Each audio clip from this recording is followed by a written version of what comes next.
Lalarga na naman kami ni Apam, oh. So, bubuksan ko yung gate kasi nga ito, pag humangin, biglang lilipad. So, ito yung aming pinakagate dito sa likod. Mayroon pa actually yung gate. Ito, the remote na gate namin. Dalawang car ang nakalagay dyan kay Angelo at saka kay Crystal, no? Maliit lang, tamang-tama lang sa kanya. Kasi mas prepare niya yung maliit kasi madali daw mag-parking. Mga tulog pa sila kumbaga. Kami ni Apam, pagka umaga, lalakarin na namin yung mga dapat naming lakarin. Ang aming susugurin ay yung Manjura. Dahil kahapon pumunta kami ng Rockingham Shopping Center dahil inaasikaso nga namin yung aming bangko doon about doon sa aming investment kasi nga ay nako. Kailangan namin malaman talaga kung paano yung mga procedure, mga ganito ganyan. Malayo nga ito, Australia, sasadyain mo pa pumunta dito.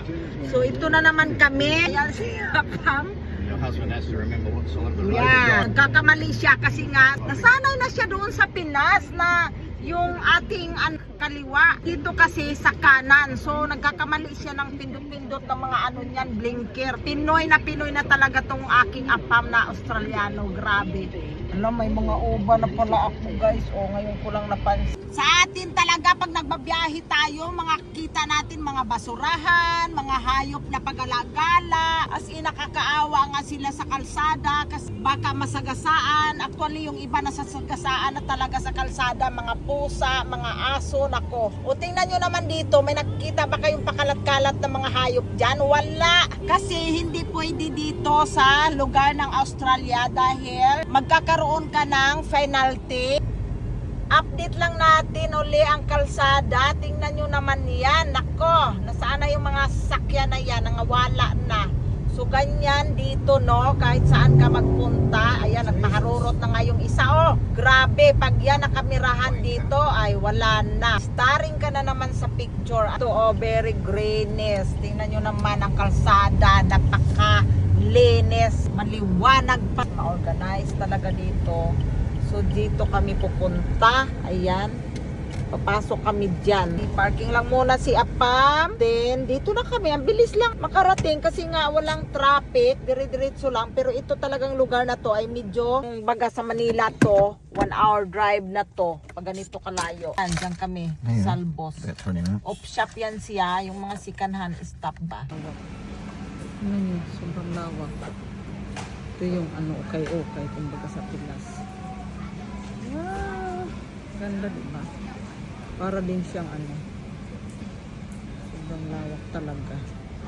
So ayun na nga, ito na, pupunta na naman kami sa kabilang Salbos. Kasi nga, medyo wala masyadong magandang napili. So pili ako para kay Macmac. So pupuntahan naman namin yung on the way papunta sa amin. Salbos din yun. Kasi iba-ibang brand yan sila. At least dito yung mga sikanhan, may mga pangalan talaga. Sa atin mo lang ano pangalan, di ba? Dito may Venice, may Salbos, and what the other one? The brand of the sikanhan.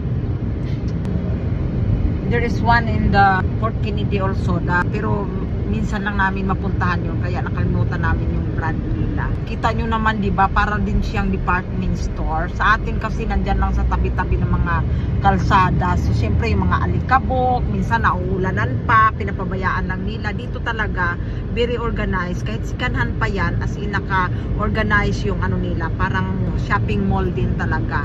O di kaya sa palengke, pinagdi-display yung mga okay-okay. Dito hindi. Lahat yan halo-halo, mga sikanhan ng mga gamit, sikanhan ng mga plato, kitchen stuff, tapos mat, basta halo-halo dito. Kaya tapos yung mga nagbabantay dyan, ano yan, mga walang sahod yan, kumbaga volunteer lang yan dito. Ganyan dito sa Australia, iwan ko sa ibang bansa, basta dito ganyan. Wala yan silang sahod. Akala nyo sinasahuran yan? No, they don't have salary, they just volunteer para basta. Really nice. Carbonara. What do you order? This one has pineapple in it.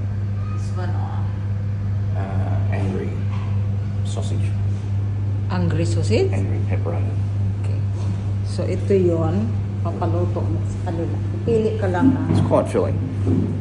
Hindi pa siya luto kasi lulutuin nila. So, mamimili ka kung anong klaseng pasta yung iluluto. This one, the healthy one, I think. Drinks.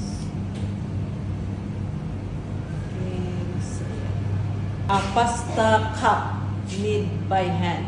Favorite ni Apam. Itong ano na, pasta shop dito sa, malapit lang to sa amin. Pwede nga lakarin eh. Yan ang mga nabili. I quite like this. For lunch, Caesar salad. What's this one?